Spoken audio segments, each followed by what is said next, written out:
o seno de 75. Aí você de cara vê, ó, 75, ele não está aqui, ó, nessa tabelinha. Não está aqui, né? Deixa eu até trazer essa tabelinha para aqui, ó. Ele não está nessa tabelinha, sem problema nenhum.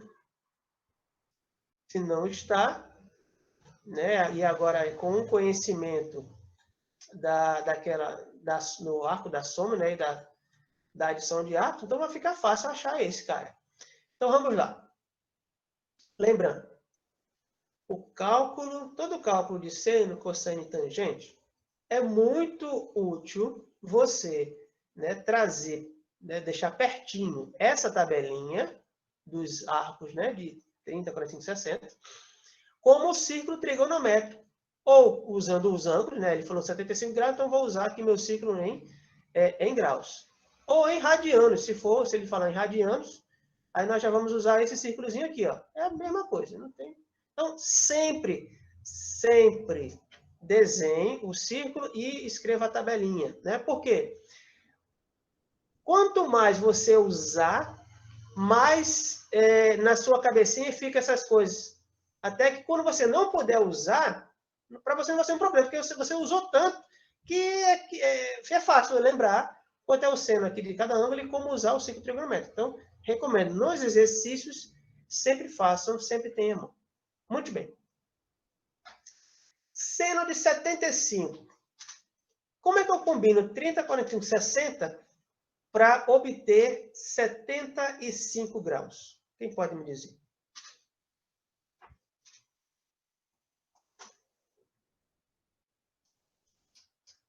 Hein? 45 mais 30? Isso. 75 é o resultado de 45 graus mais 30 graus. Ótimo.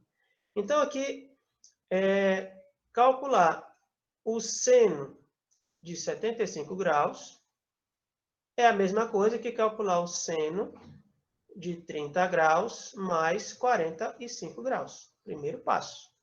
Então, agora eu parti de um seno de um ângulo que eu não tenho na tabela, tá?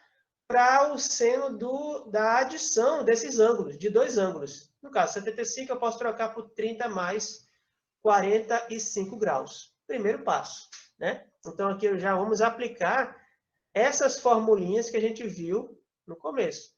Então, eu tenho que seno de 75 é a mesma coisa que seno de 30 graus mais 45 graus. Muito bem.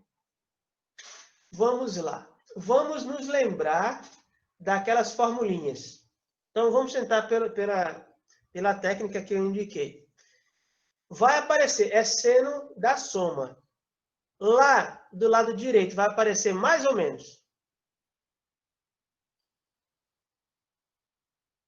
Hein? Mais. Vai aparecer o mais. Ó, muito bom. Ó, já boto lá o mais. Né? Então, para o seno, aparece, se é seno da soma aqui, vai aparecer um mais lá do outro lado, do lado direito da igualdade. Ótimo. Aí, como é o seno? A primeira multiplicação é entre o seno e o cosseno, concorda? Sim. É seno A, cosseno B. Então, aqui vai ficar como? Seno de 30 vezes o cosseno de 45. Então, seno A, cosseno B. E do outro lado, é só trocar os ângulos. Fica seno B, cosseno A. Então, aqui do outro lado vai ficar seno de 45 vezes o cosseno de 30. Olha aí. Então, se você associar, né, a lembrança dessa formulinha com esses indicadores que eu dei, o sinal, mais aqui no seno se mantém. Aí a primeira multiplicação é seno A, cosseno B. E no outro lado, inverte os ângulos, seno B e cosseno A. Então, seno de 30 cosseno de 45. E do outro lado, seno 45 cosseno de 30. Prontinho. Tá? Então, muito bem, vamos calcular isso. E aí, 30 e 45, eles configuram aqui na tabelinha. Ó. Seno de 30, cosseno de 30, seno de 45 cosseno e 45. Eles estão na tabelinha. O que a gente vai fazer agora é apenas substituir os valores. Pela tabela, quanto é o seno de 30? 1 sobre 2. 1 sobre 2 vezes o cosseno de 45. Raiz de 2 sobre 2. Isso, raiz de 2 sobre 2. Mais, vamos agora para o seno de 45. Raiz de 2 sobre 2. Raiz de 2 sobre 2, né? E agora o cosseno de 30. Raiz de 3 sobre 3. Isso, raiz de 3 sobre 2. Então, nós temos aqui multiplicação de frações e também soma de frações. Olha o nivelamento de novo aqui, ó. Entre a multiplicação e a soma, primeiro respondemos qual?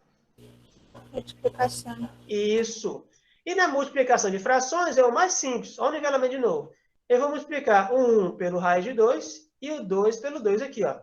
Vou multiplicar o raiz de 2 pelo raiz de 3 e o 2 pelo 2. Então, vamos lá. Então, aqui eu tenho 1 vezes raiz quadrada de 2, dá raiz quadrada de 2. 2 vezes 2 dá 4. Mais. Aí aqui eu tenho uma multiplicação de duas raízes, e as duas são raízes quadradas, né? Tem o mesmo índice 2 aqui, ó. Então, eu posso multiplicar o 2 pelo 3. Então, aqui, raiz quadrada de 2 vezes raiz quadrada de 3 é o mesmo que raiz quadrada de 6. Eu só posso fazer isso porque os dois são raízes quadradas. Tem o mesmo índice, tá? Olha o nivelamento de novo. E aí, 2 vezes 2 dá 4.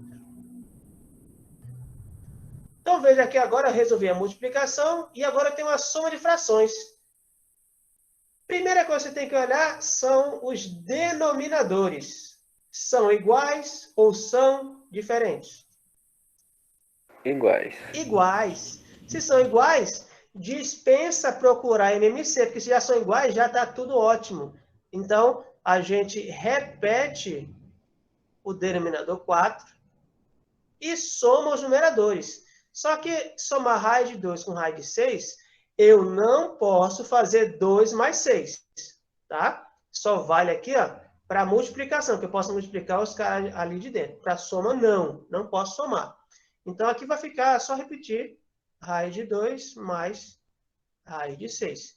Então, portanto, o meu seno de 75 graus, eu acabei de calcular, usando as formulinhas da adição de arcos, ele é igual a raiz quadrada de 2 mais raiz quadrada de 6 dividido por 4. Ok? Então, tá aqui. Eu já tenho, inclusive, eu poderia colocar, acrescentar na minha tabelinha, fazer ela crescer, ó, e colocar aqui um ângulo de 75 graus. E aí colocar o valor do seno para ele. Raiz de 2 mais raiz de 6 sobre 4. Aí não precisa resolver essa continha, não precisa. Oi? Não precisa resolver essa continha do final, não? Não, meu amor, aqui já não há mais o que somar, não. Não há mais o que simplificar, tá? Aqui, ó, é raiz de 2 com raiz de 6. Não é raiz de 8, tá? Não pode somar. Se fosse a multiplicação, como aqui em cima, ficaria 2 vezes 6, 2, ficaria raiz de 2. Se fosse multiplicação. Mas não é soma, deixa como tá. Outra coisa que não pode fazer é o simplificar o 2, o 6 e o 4 aqui, ó. Ah, vou simplificar, ó. Todos eles são pares, vou dividir por 2. Aí, raiz de 2 dividido por 2 fica raiz de 1. Olha aí, é a primeira absurda aí, ó. Não pode. Raiz de 6 ficaria raiz de 3, tem nada a ver. E não posso fazer isso, não posso simplificar. Então, chegou aqui, parou. Ok? Professor, mas não poderia deixar a resolver as raízes pelo menos em número decimal e depois simplificar, ou não? Não. Porque ó, o raiz quadrada de 2 e raiz quadrada de 6 são números irracionais, ou seja, são dízimas não periódicas. Se você usar decimal, você vai pegar só uma parte desse valor. Você não vai usar todas as casas decimais porque é impossível. E como você pega só um pedaço, você já pega um número diferente. Aí dá problema, tá? Então você vai ter um resultado com erro, tá bom? Então, para o resultado ficar exato, deixa assim, dessa forma. A menos que em uma questão ele esteja lá usando decimal. Se for o caso, ele vai dizer a você que decimal você vai usar para aproximar o valor. Se não for o caso, deixa na forma de raiz, de fração, não mexe nisso. Só simplifica o que puder, tá bom? Porque aqui você tem o valor exato. Tá joia? Então, nessa conta aqui, tudo bem? Tranquilo? Obrigado por assistir. Bom estudo.